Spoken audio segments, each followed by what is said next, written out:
Estamos con el doctor Gastón Argerí, presidente de la Asociación de Abogados de Tandil. ¿Cómo estás, Gastón? Bienvenido. Muy bien, gracias por invitarme. Por favor, un gusto para nosotros que vengas nuevamente, porque siempre abordamos temas de mucha importancia en nuestra sociedad, como hoy, ¿no? Que vamos a tocar un tema que es delicado, que se toca a veces sí, a veces no, que se tendría que estar hablando muchísimo más, pero bueno, estamos atravesando o atravesamos épocas de campañas electorales y es un tema como que no se toca. Por supuesto estamos hablando del aborto y se viene una audiencia pública, ¿no? En noviembre. Sí, el 23 de noviembre de este año vamos a tener una nueva audiencia pública en este formato que hemos decidido adoptar, ¿no? De la Asociación de Abogados, a través principalmente de la Subcomisión de Género, que está encabezado por muchos abogados y encabezado por la doctora Ana Zabal, quien realmente llevan adelante este tipo de encuentros y nosotros también acompañamos para poder democratizar la información y las opiniones por sobre todas las cosas. Bien. Este tipo de encuentros no es lo mismo que una jornada de capacitación donde las personas van y escuchan un programa ya determinado, un cronograma con determinadas conferencistas y con una misma línea. No, acá la apertura, que todos aquellos que quieran participar de este encuentro tienen la posibilidad de participar con solo inscribirse, tanto como asistentes y oradores, y poder opinar sobre la temática propuesta este año. Bien. Este año es aborto, el aborto como bien decías, el año pasado fue violencia de género, sí. Y realmente tuvo muy buena recepción del lado de la comunidad este tipo de encuentro. Bien, este tema es complicado, es difícil para nosotros, nos debemos un gran debate sobre este tema y las leyes, ¿no? Me gustaría que nos cuentes para que sepamos cuáles son las leyes, cuándo se puede hacer un aborto, qué es lo que habla la ley argentina para este tipo de casos, ¿no? Bueno, todavía en Argentina no está regulado el aborto libre, seguro y gratuito, bien, que es realmente lo que buscan que se regule, ¿no? Realmente para garantizar principalmente el derecho de las mujeres a que no mueran lamentablemente en abortos clandestinos, sí, ¿no? Y sin esa seguridad. Por eso siempre yo digo, cuando uno regula, cuando hay una ley, controla. De esa manera, de hecho los abortos no se dejan de hacer. Se realizan y ese es el riesgo que corren muchas mujeres a incorporarse, insertarse en un sistema, en un lugar donde realmente no están las condiciones y cuidados necesarios. Pero también hay que tener en claro que en la Argentina tenemos el aborto no punible, que se encuentra en el artículo 86 del Código Penal, el cual a toda persona, toda mujer, ¿no?, que sufrió una violación o correr el riesgo su vida, podría realizar el aborto en una entidad pública donde tiene que estar el servicio. Para violaciones cualquiera se puede hacer. Cualquier mujer podría ir. Violación, por supuesto que sí. Sí, toda aquella que haya sido ultrajada sexualmente, que haya tenido y sin la necesidad de la denuncia penal, porque eso también hay que aclararlo, ¿no? Esto es un delito de acción privada, ¿no? Donde no está la obligación de denunciar, sino que realmente si uno va y lo denuncia, eso entraría en fiscalía y a partir de ahí sí se instala acción. Pero para practicarse esta interrupción del embarazo podría ir tranquilamente al hospital sin la necesidad de hacer esa denuncia penal y con una declaración jurada bastaría. Nosotros ya tenemos un antecedente en la Argentina que es el fallo FAL, sí, que la Corte Suprema de Justicia ha dictado ese fallo y ha narrado y explicado el contenido y la interpretación de este artículo 86 en cuanto a la interrupción del embarazo, ¿no? Y cuáles eran los casos. Es verdad que el voto de la doctora Argibay, o ya fallecida, ha sido muy claro y ha ido un poquito más allá de eso, pero sería muy largo explicar el fallo, porque es un fallo muy interesante. Pero para que la gente sepa, ¿no? Sepa que realmente no tan solo el Código Penal establece el aborto no punible, sino también un fallo de la Corte Suprema lo explica y lo interpreta para que sea aplicado rápidamente, porque es acá donde exhorta a las instituciones a que realmente tengan estos grupos de profesionales para que sí realmente los practiquen. Claro, sí, porque tampoco cualquiera lo quiere hacer, es todo un tema. Bueno, ¿no? ese es un tema y está la objeción de conciencia. Pero vamos a hablar primero de los casos y después entramos en eso. Entonces, la violación era uno de los casos. El riesgo a la salud. También el Código Penal habla de mujer idiota demente en un concepto, tenemos un Código Penal bastante... ¿Mujer qué? Mujer idiota demente, o sea, habla de una terminología, por eso se está trabajando en un proyecto de reforma del Código Penal en muchos aspectos, pero tiene un lenguaje bastante complicado, ¿no? Que si se pone a analizar uno, estaría violando varios derechos, pero bueno, pero habla en esos casos que podría realizarse la interrupción del embarazo. Bien, ¿y alguna otra causa más? Eso es aborto no punible.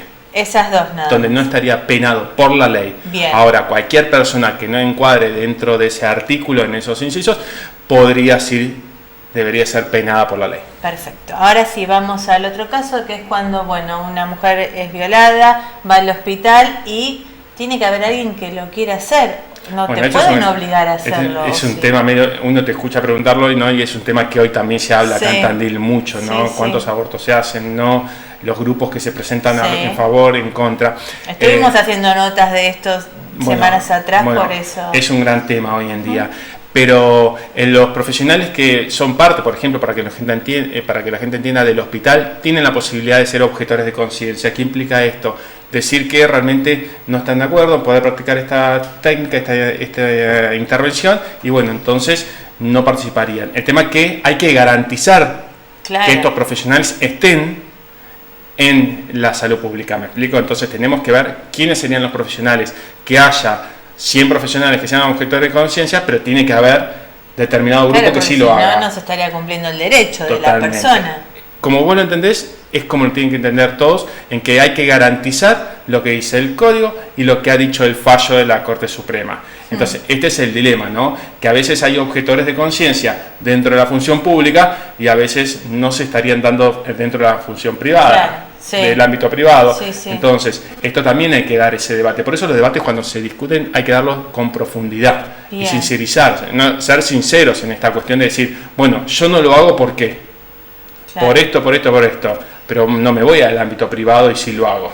Claro, sí, entonces, porque ahí es económico, entonces, seamos sinceros en esto, ¿no? Ser objetores de conciencia significa realmente no estar de acuerdo por cuestiones varias que pueden ser, que tienen que ser fundadas, ¿no? Y realmente no llevarlo adelante en ningún ámbito. Bien. Entonces, nosotros lo que tenemos que garantizar como Estado, me parece que hay que buscar, que los abogados tenemos que buscar, es que realmente este derecho se respete, a que se pueda llevar adelante esta interrupción que el Código Penal permite y que el fallo FAL ha exhortado a que esté. Bien, este término que usaste es objetores de conciencia, ¿no? Vos lo usaste como el médico para sí mismo.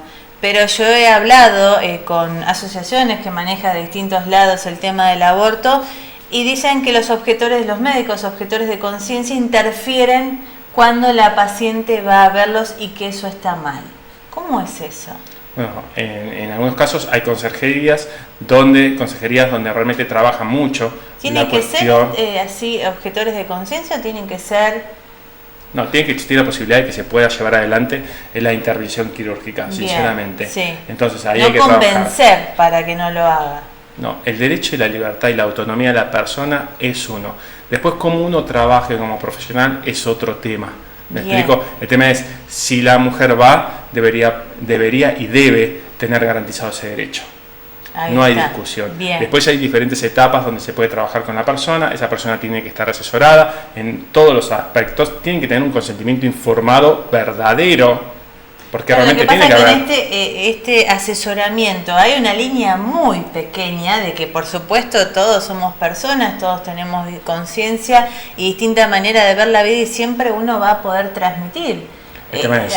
O sea, uno tiene que ser objetivo, pero... Bueno, ahí está el punto. El tema es, yo no tengo que trasladar lo que haría para mí, sino lo que yo realmente tengo que garantizar, que es un derecho. Entonces yo tengo que trabajar de esa manera. Mi opinión subjetiva tendrá que ser corrida de lado y trabajar en el derecho principalmente de esa mujer que va a solicitar esa intervención, ¿no? Claro, es todo un tema, ¿no? Es una línea muy delgada. Por eso hay que tener esos grupos que realmente se pide, que realmente puedan llevar adelante esta intervención médica y no entrar en el conflicto de si están o no armados los grupos, si hay algún profesional o no. Bueno, hay que garantizar que esté todo preparado para garantizar principalmente y esencialmente, valga la redundancia, este derecho. Bien. El derecho te tengo que preguntar, del niño por nacer. ¿Dónde se contempla?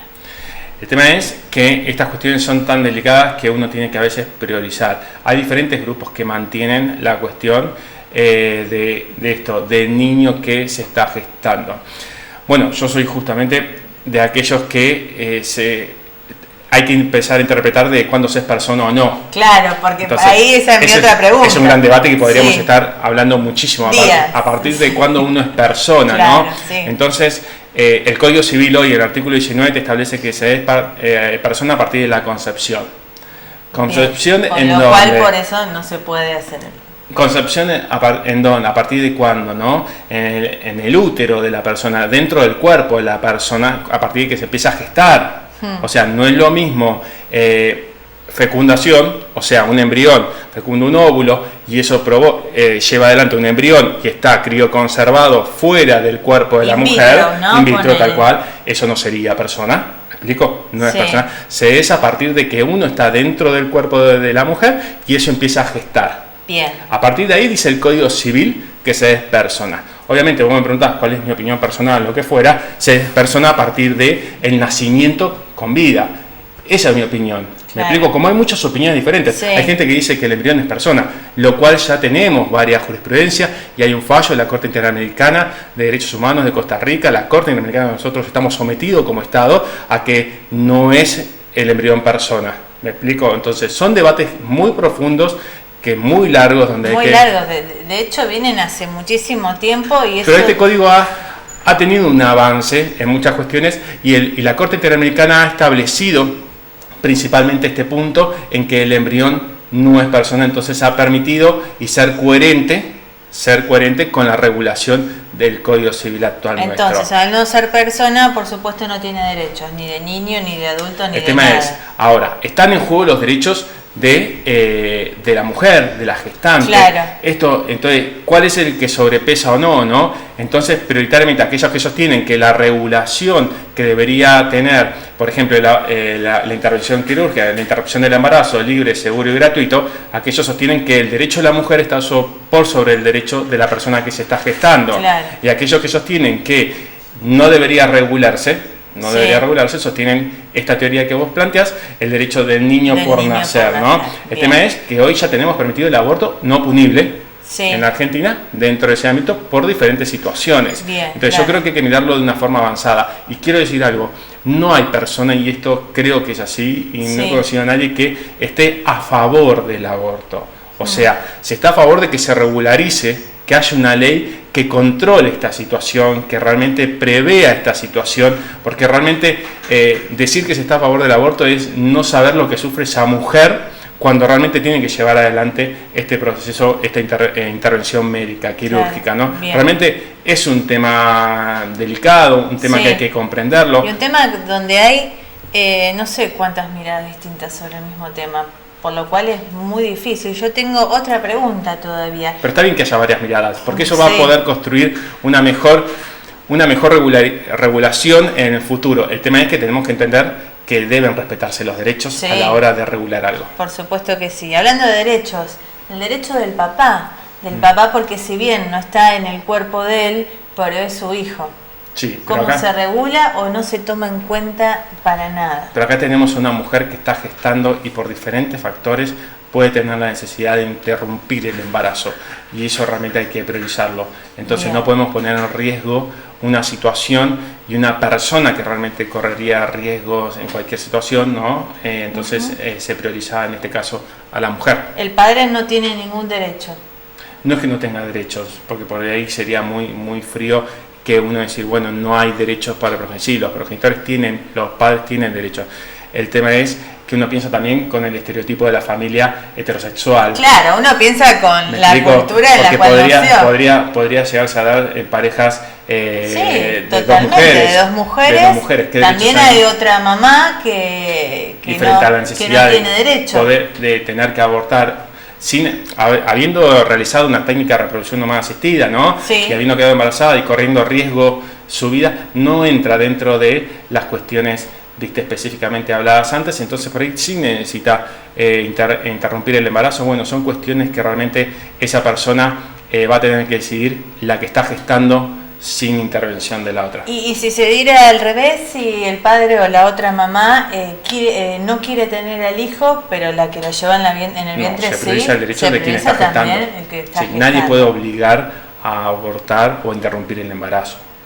Bien. a otra persona. Es ¿no? un tema muy delicado. Muy. ¿Qué se está buscando? ¿Se está buscando una libertad absoluta de abortar?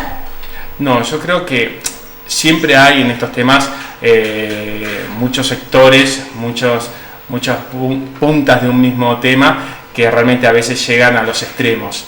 Entonces, los extremos son malos, dicen, Sí. hay que buscar un Siempre consenso, los ¿no? extremos Entonces, son malos. no creo ni que liberar el aborto sea la solución, ni tampoco restringirlo, ¿me explico? Ni tampoco prohibirlo. Eso no sería sano tampoco, porque de hecho ya en Argentina sabemos que cuando se prohíbe, se Sí. generan canales paralelos Sí. donde realmente se hace mucho daño y realmente el Estado no puede controlar. Entonces lo mejor que puede pasar es que se regule de una manera segura, que haya libertad, que sea gratuito en caso de regularse, y realmente uno ahí puede controlar lo que pasa y sucede. Y toda ley que tenga estos tipos de temas que realmente regulan llevan con mucha educación. Lleva mucha educación en ello, porque eso también promueve educar sobre la interrupción Claro. del embarazo. No es solamente regular la interrupción del embarazo, el aborto, como se llama. Implica mucha información al respecto, porque realmente a la hora, si un Estado lo tuviera, si la Argentina lo tuviera, esto va a requerir que la mujer lleve adelante una información necesaria previo a decidir hacer esto. Claro. Entonces creo que es necesario regular para que la gente pueda informarse mejor aún más. Sí, informarse mejor y también la prevención, ¿no? La educación sexual, el poder no llegar a esto, ¿no? Sería lo ideal. Bueno, somos un estado donde tenemos leyes que realmente establecen. Necesitamos presupuesto para esas leyes, para que realmente se lleven en los establecimientos educacionales, se lleven adelante, que no quede solamente en la teoría y que en la práctica, principalmente los adolescentes, tengan Sí. mayor información, ¿no? Al respecto de lo que es toda la educación sexual, la salud sexual, Sí. lo reproductivo, todo lo que implica eso, no solamente llevar adelante lo que es el preservativo y las pastillas anticonceptivas, sino también cómo cuidar su cuerpo, Sí, lo que implica su el desarrollo, respeto, ¿no? el respeto hacia la otra persona. Sí. Creo que tiene que ver mucho con eso. Entonces, Ya que te tengo acá y Claro. como abogado conoces de muchas leyes, por ahí me voy, las escuelas públicas que supuestamente tienen que ser laicas, tienen que ser apartidarias, tienen que ser... ¿Cómo es con respecto a la educación sexual? bueno, esto que te decía que a veces no hay presupuestos, Sí. realmente repercute mucho en esa cuestión. Pero por ley sí tienen que Sí, tener. sí, se tienen que hablar de la temática y tienen que desarrollarse dentro del cronograma de educación. Sí me parece importante que los docentes, los profesores estén capacitados en esas cuestiones. Hemos escuchado muchos adolescentes... Siempre es el profesor de biología, ¿no? No, pero los otros días se llevaron adelante unos conversatorios que organizó el Centro de Salud Mental Sí. a cargo de Guillermina Berkuski, interesantísimos, junto a la Secretaría de Extensión de la UNICEN, donde realmente se trabajó muchísimo y con la asociación intervenimos con muchos adolescentes, y muchos adolescentes nos contaban, estudiantes universitarios, estas dificultades a veces de los docentes de poder sentarse a hablar un tema que realmente por ahí un adolescente maneja con mayor naturalidad, y este temor por ahí del docente o el profesor de que te pregunten de la vida personal íntima, eso no es educación sexual. No. Ir a hablar de lo que uno hace dentro de su esfera privada íntima no es educación sexual. Entonces creo que hay que tener mayor capacitación Claro. dentro de ese ámbito para poder transmitir los conocimientos que realmente una ley de educación sexual Bien, está exigiendo. se tiene que manejar, no, por ahí digo mal, pero se tiene que manejar todo esto junto, ¿no? Me parece, lo que es educación para después evitar los abortos. Yo creo que En determinados casos, no porque no todos los embarazos son de la misma manera, pero en chicos jóvenes, en adolescentes. Yo creo que hay que garantizar la educación primero, Claro. que eso va a beneficiar en el desarrollo de cada persona, ¿no? A poder llevar una vida y elegir cada etapa de su vida como quiere llevarla adelante, y en el momento Que que tiene, quiera claro. tener un hijo pueda desarrollarse correctamente, ¿no? El tema es que a veces son cuestiones que hay que considerar, que a veces pasan sin querer, y eso hay que también Sí, respetarlo, también, y también sí, hacerse sí. cargo y tener la responsabilidad que eso implica, ¿no? Pero a veces también cuando uno toma una decisión y quiere tomar una decisión de esta, también lo pueda tomar, porque la libertad y la autonomía de la persona es clave, por más que haya sucedido lo que haya sucedido. Sí. Creo que la persona tiene que entender realmente qué consecuencias tiene y qué derechos tiene. Eso te iba a decir, y como consecuencia, por ahí digo, no todos somos iguales, no todos los cuerpos y las cabezas son iguales, tiene que venir acompañado, por supuesto, creo que de un apoyo psicológico importante, ¿no? Porque el después, cómo uno queda, ¿o no? Por ahí me estoy... Ya sea en una decisión de dar a un hijo en adopción, ya sea en una decisión de interrumpir un embarazo, ya sean decisiones diferentes en la vida como progenitor y que tengan que ver con los hijos, creo que repercute mucho, sí, ¿no? Sí, totalmente. Y uno debe primero tener bien claro cuál es el paso que va a dar y también saber cuáles son las consecuencias. Pero esto se tiene que dar también de una manera gratuita, este apoyo y esta 100%, información. Tiene que estar, tiene que garantizar esta información. Bien. Por eso creo que a veces cuando uno regula y existen estas leyes, puede permitir enmarcarlo en esa contención específicamente y que no queden a la deriva, ¿no? Realizando interrupciones de embarazo y que siga la vida como si fuera al otro día siguiente, hace un poco de reposo y mañana y en unos días te levantás. No, creo que tiene que hacerse un trabajo específicamente, pero el debate tiene que ser profundo. Es muy profundo. Por eso no puede ser solamente hablar del tema, levantarte e irte de una reunión. Creo que realmente hay que trabajar con todos los operadores que realmente trabajan la temática, hacerse cargo de lo que pasa, porque pasa. La realidad es que en la sociedad pasan estas cosas y realmente tenemos que ver qué falencias tenemos como Estado para poder regularlas. En sociedades, la última pregunta, en sociedades donde ya el aborto es legal, ¿se han incrementado? ¿Siguen de la misma manera? ¿Cómo se...? Esto pasa lo mismo, no comparo un tema con el otro, ¿no? Pero pasa lo mismo que es la regulación de marihuana, lo que fuera, si hay más consumo, menos consumo, lo que fuera. Yo creo que cuando uno regula, el foco está puesto en que controla. Entonces puede saber realmente lo que pasa. Claro. ¿Me explico? Hoy no se sabe. Por más que hay estadísticas, todo lo que pasa, pero realmente no se puede saber porque pasa en otros ámbitos que realmente el Estado por ahí no llega. Entonces yo creo que esto va a permitir que si realmente se regulara, se podría controlar primero y segundo, se podría trabajar mejor con la persona que quiere llevar adelante esto. Uno puede tener acceso a esa persona que realmente quiere interrumpir el embarazo, dándole seguridades y dándole información. Claro, dándole información. Hoy no tenés llegada a esa persona. No, porque no se presentan al hospital a decir, entonces no accede a nada, ni siquiera información. No, por eso me parece clave que podamos trabajar y estos espacios que generamos de la Asociación de Abogados me parece que es interesante. Bien, da para mucho, muchísimo tema y me encanta, así que nuevamente invitado para hablar sobre este tema que es muy importante, pero era bueno, mañana comienza Congreso de Gerontología, el segundo congreso y vos vas a estar como expositor. Sí, me toca el viernes. Creo que a las 11 de la mañana me toca. Bien, así que invitamos a todos desde ya. Me parece que es sumamente interesante el congreso que organizan, ahí está Luján Brito, me invitó, divina, que realmente ha trabajado muchísimo por este congreso. Sí, voy a estar en un panel que es acceso a la justicia de las personas adultas mayores, que me toca compartir con el doctor Lorenzino, el defensor del pueblo provincial. Realmente vamos a estar ahí hablando de este tema específicamente, acceso a la justicia para las personas adultos mayores, y es un tema realmente que a veces nos olvidamos, ¿no? Y qué poco preparados estamos para poder trabajar con los adultos mayores. Dos grupos muy vulnerables, los niños, niñas, adolescentes y los adultos mayores. Y ponemos mucho el foco y el ojo en los niños, niñas, pero nos quedan los adultos mayores. Y a veces vemos muchas cosas, y esto va a ser uno de los temas que me gustaría poder tratar ese día, es que a veces ves muchos adultos mayores abandonados, y esto que reclaman a sus hijos que los acompañen, que los ayuden, que los asistan, una cuota alimentaria, y hemos visto gente, me ha tocado ver gente morirse en medio de un reclamo de una cuota alimentaria cuando le dice a los hijos. ¿Hay una cuota alimentaria de hijos a papás? Es la relación de parientes. Mira. Sí, dentro del marco del Código Civil existe esa posibilidad. Bien. Entonces también ahí vuelve la historia, ¿no? Sí, como todos, ¿no? Uno te cría y después tus hijos... pero bueno, pero es por el vínculo parentesco existe esa posibilidad de reclamar alimentos a los hijos.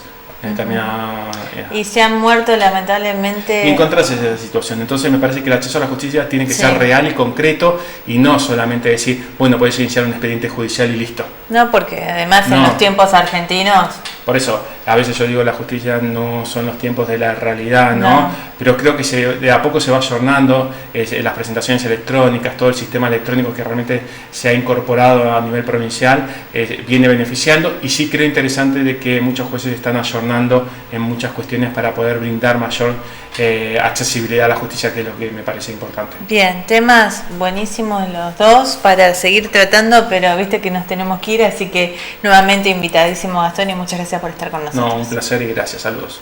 Nos vamos a otra pausa y enseguida volvemos.